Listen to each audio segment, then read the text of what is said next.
The onslaught of the Sith Empire was an event unlike any other in the history of the Republic.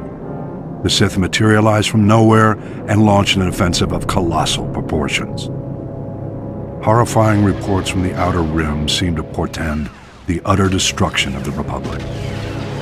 The rapid onset of galaxy-wide terror and panic was part of the Sith Emperor's meticulous calculations. His plan was flawless. Sith battlecruisers first appeared on the fringes of the Tingle Arm.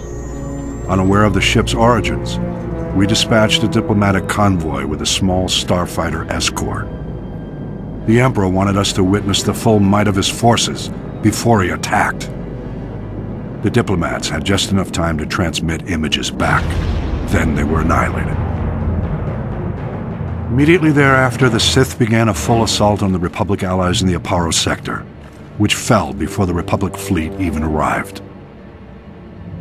Then our allies turned on us. The Sith had secretly established puppet governments on Belkanon, Serpenal, and Ruria. The Republic fleet suddenly found itself in enemy territory, fighting desperately on all sides.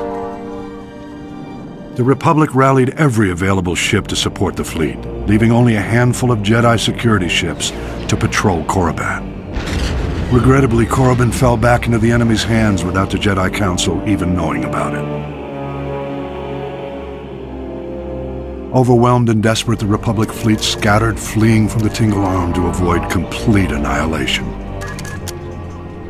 Elsewhere in the Outer Rim, the Sith staged more targeted strikes, destroying our shipyards in the Sluy sector, blockading the Rimma trade route, and seizing control of the rich resources of the Minos cluster.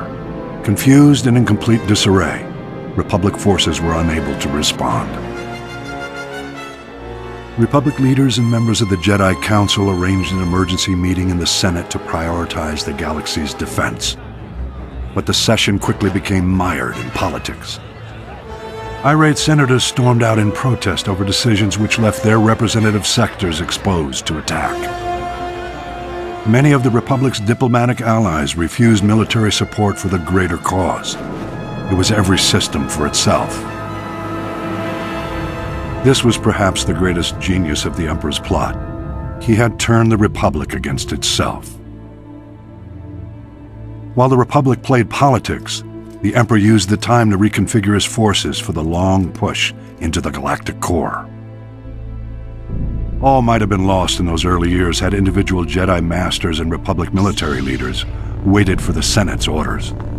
By taking matters into their own hands, they managed to slow the Empire's advances.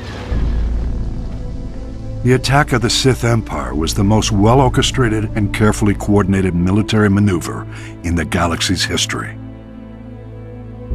Indications suggest the operation took centuries of planning and preparation. I'll elaborate in my next report.